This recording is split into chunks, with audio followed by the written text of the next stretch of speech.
sesuai dengan utang.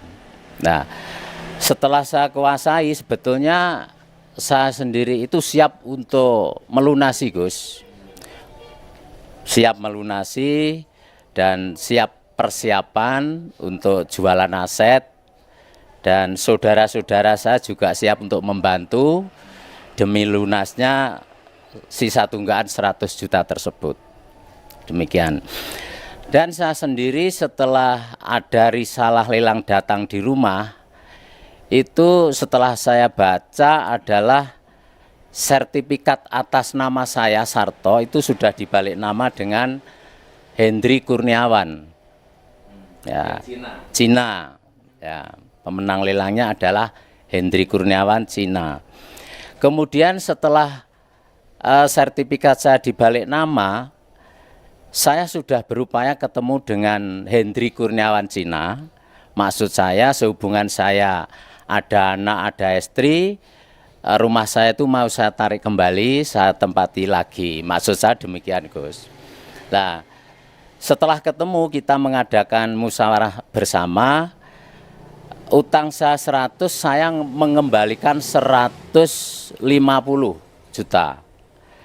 Kemudian pemenang lelang minta 250 juta. Kalau menurut saya utang 100 saya mengembalikan 150, untuk saya kan sudah layak. Demikian. Itu sampai 2 kali pertemuan. 2 kali pertemuan. Akhirnya bertahan sampai terjadi dieksekusi. Demikian, Gus.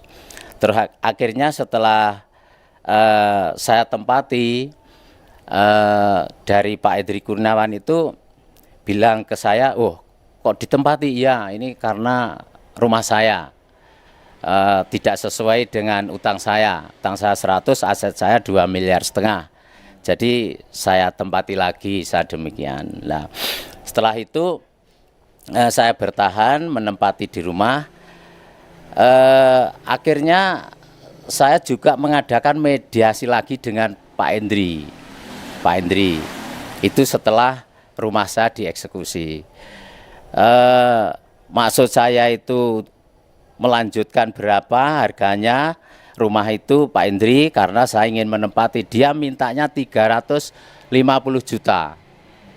Lah saya juga merasa keberatan. 350 juta itu malah akhirnya Pak Hendri sendiri dilaporkan eksekusi tersebut itu tadi, Gus. Ya. Nah, setelah gitu, setelah saya tempati, saya sudah disidik oleh Pak Polisi Polres Ponorogo 2 kali. Terus yang terakhir saya ada surat tersangka. Demikian. Nah, setelah ada surat tersangka, ini juga ada suatu saya diintimidasi, Gus. Intinya begini, berkas ini perintah dari Kapolda. Yang ngomong itu adalah Pak Kanit, Pak siapa namanya? Pak Guling. Ya, Ponorogo itu tadi. Demikian. Terus akhirnya setelah gitu saya sendiri juga nggak mau menjawab, Gus. Nggak mau menjawab, saya tinggal diam. Terus pulang. Setelah pulang, lain hari datang lagi namanya Pak Edi penyidik. Pak Edi penyidik, Pak Sarto, kasusnya Pak Sarto ini sama dengan kasus Polorejo, Babatan Ponorogo, tidak ada membuat sepakat itu dipenjara 8 bulan, asetnya dimiliki oleh pemenang lelang. Demikian. Itu yang bilang itu adalah Pak Edi yang nyidik saya. Demikian, Gus. Jadi untuk sementara itu yang dapat kami sampaikan. Yang nyuruh tanda tangan itu Pak Edi tadi. Siapa yang tanda tangan katanya di penjara tadi?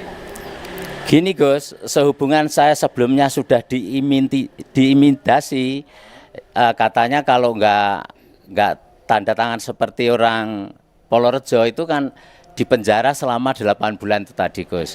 Saya kan merasa takut, maksudnya demikian, Gus. gitu. Akhirnya saya tanda tangan karena merasa ketakutan gitu. Terus intinya detik ini rumah sudah dieksekusi ya. Rumah sudah dieksekusi, sudah saya tempati lagi, tapi saat sekarang ini saya dikeluarkan lagi oleh pemenang lelang Pak Hendri. Sampai sekarang Gus, jadi mulai tanggal 26 Januari tahun 2022 ini saya sudah keluar lagi dari rumah. Demikian. Sekarang tinggal di mana? Sekarang saya ikut mertua Gus. Ya, dengan terjadinya rumah saya dieksekusi itu orang tua saya sampai terjadi meninggal Gus. Ya, terjadi meninggal karena beban pikiran Gus. Orang tua saya itu mikir, opo tole kok rame-rame, nek pancen utang mbok didolne opo duwene. Lah ini sudah persiapan Gus. Orang tua saya bilang seperti itu. Nah, akhirnya saya berunding dengan saudara-saudara sudah